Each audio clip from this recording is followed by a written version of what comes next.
had a near-death experience about 10.5 years ago, and I'm going to discuss the next few minutes my integration over the last 10.5 years. Well, I'm going to talk about after the experience. Anyone that is interested in what the mechanism for my NDE, there's plenty of videos online, very easy to find.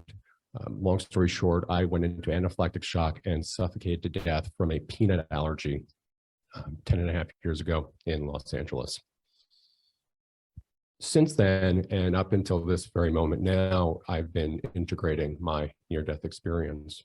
And I want to start from moments or a few days after, once the pain and my medical recovery, I recovered medically. The NDE community 10 years ago was very, very different from what it is now. When I had my near-death experience, I had no idea what an NDE was, what happened. I was 24 at the time. I just moved to Los Angeles. I was starting a career in real estate. I was entering adulthood. I was, aside from a near-death experience, figuring out myself. I grew up in New York, went to school in Connecticut, then I just washed ashore in Los Angeles. So different world, different culture, different stage of my life. Did not have family, network.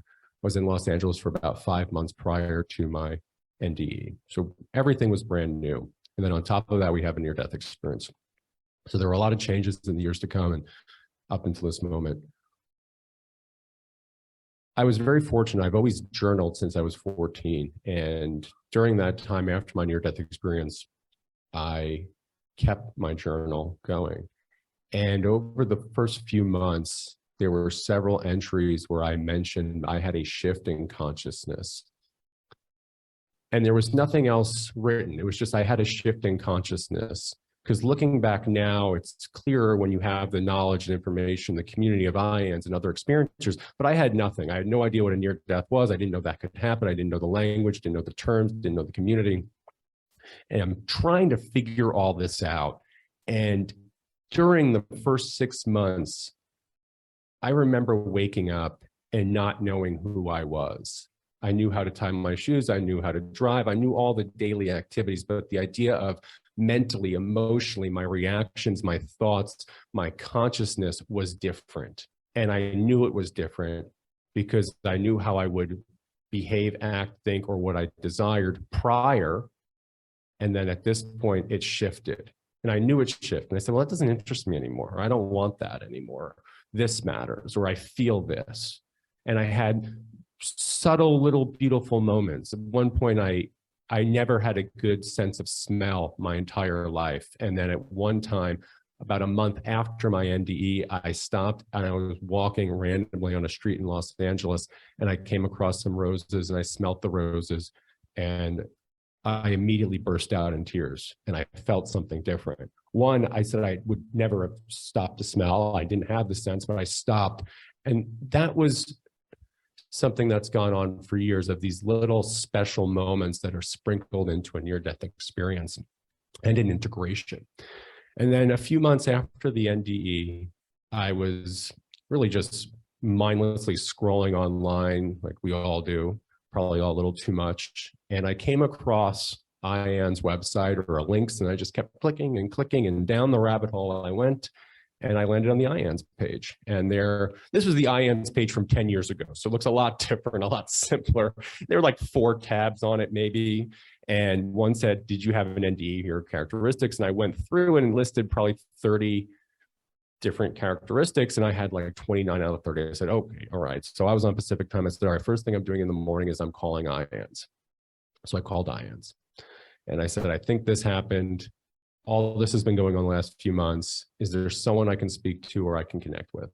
They said, sure. So they connected me with an IANDS group leader in California. And I called her and I said, this is what happened. This is what's going on. What is this? Is this an NDE or what terminology you use? And she said, yes, it is. And at that moment, it connected what had happened and what was going to happen for me to be put back together for the rest of my life. And that's where the next step happened. It was the NDE. It was this messy confusion, figure it out. Eventually we kicked the can down the road. We got to IANDS, we figured this out. We found the community, we found the information. What am I going to do from here? And that's when I knew and I realized I was going to have to make a conscious effort based on, to integrate this experience, to grow from this experience,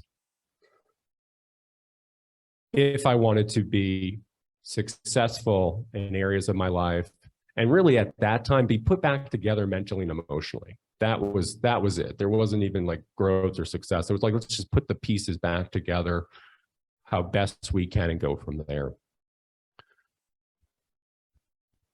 During that time, I always had a small base of spirituality growing up. My parents went to psychics and mediums. I was always very intuitive.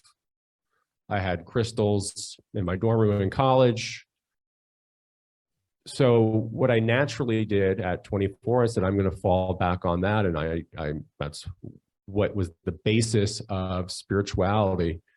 And a friend of mine at the time had spirituality is like a buffet. You eat what you want, you take a little bit, maybe you have more of something else. Whatever works or resonates with you is the best healing. And maybe there's different times or there's different intensity of what it may be, but it's your individual process and what works for yourself.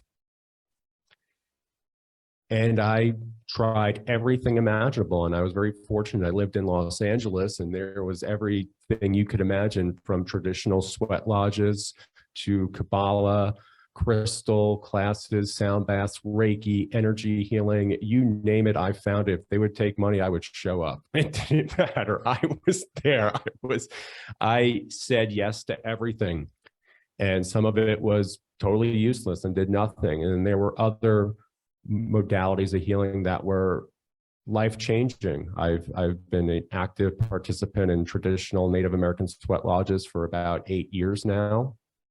And that has been something that has absolutely cleansed, healed me, moved me along on my journey. I practice Kabbalah. In that, have found peace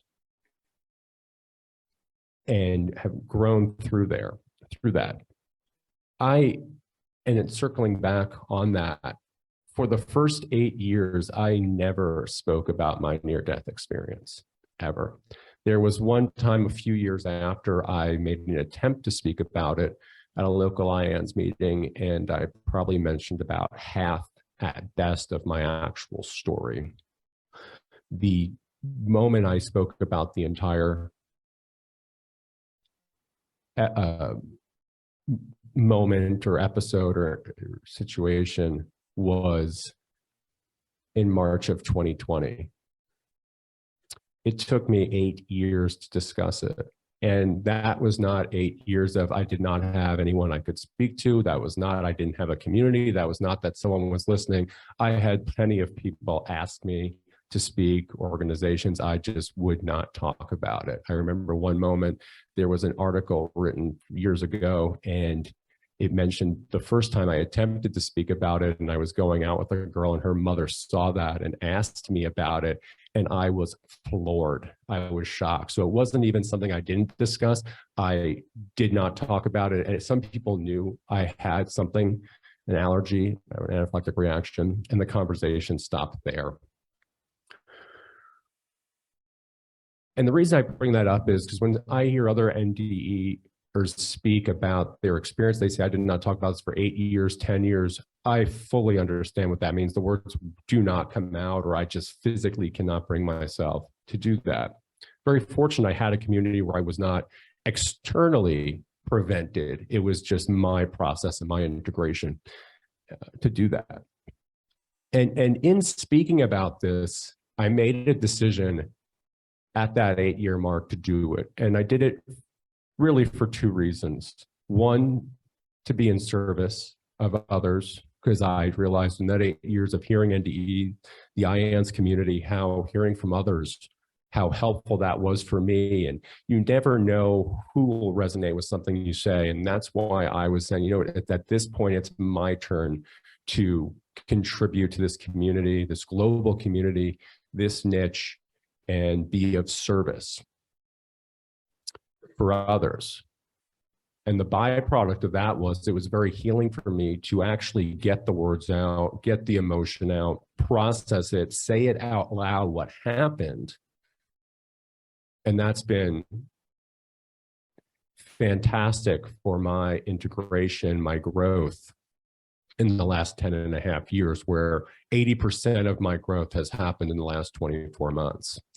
And that's been very, very special for me.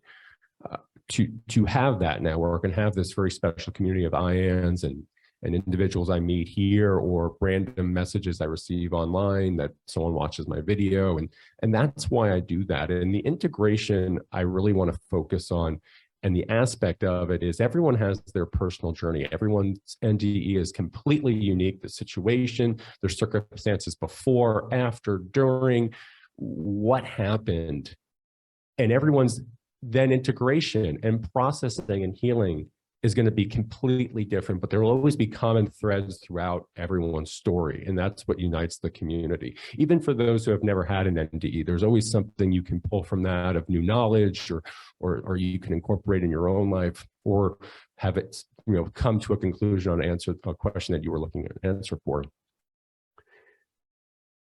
And where I am now, I openly speak about my NDE. The discussion about my story is part of my healing process. I still do all these other modalities of healing, meditation, sweat lodges, crystals, so on and so forth. But the speaking about it and contributing has been the most beneficial for my integration.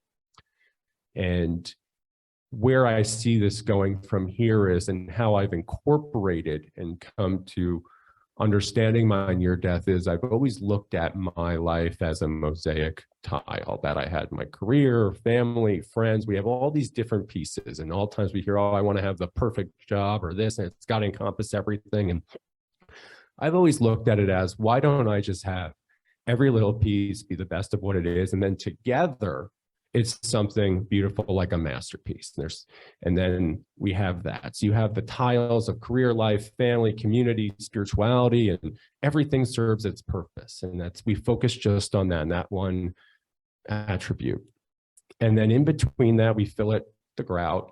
And for me, or how I like to relate to people that have had NDEs or have not had NDEs, my NDE is then the polish and the glaze over all of it, holding the pieces of my life together, that whatever I do, whether it be friends, family, career, business, speaking, spirituality, there's always going to be a little bit of that NDE that runs through it all. And I've learned in the last 10.5 years that anything I do will have that little golden touch of the NDE and that consciousness through it.